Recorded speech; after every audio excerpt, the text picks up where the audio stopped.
الغاضب أمام الكاميرات والشرطة رشيد نكاز عندما داخل مجلس النواب الفرنسي للاحتجاج على قانون منع النقاب غير الدستوري برأيه. مرحبا.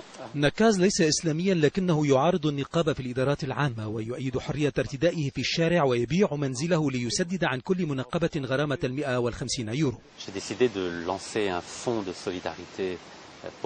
قررت تأسيس صندوق تضامن لتسديد كل الغرامات ولتمويل هذا الصندوق ب1,000,000 يورو.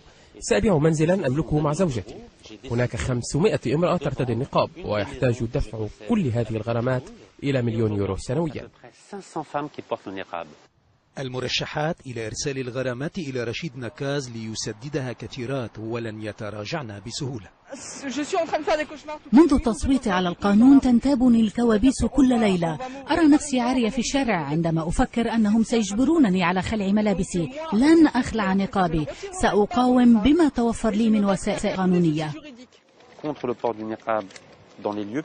ويروج نكاز بمناشيره بين جمهور المنقبات في ضواحي باريس لعصيان مدني مشروع من أجل النقاب. الترحيب جواب من سيغرمن غدا. إنها مساعدة كبيرة ستشجعنا على ارتدائه أكثر في الشارع. وتمنح 1,000,000 يورو عاما إضافيا للمنقبات في الشارع الفرنسي لمقاومة المنع بدفع الغرامات.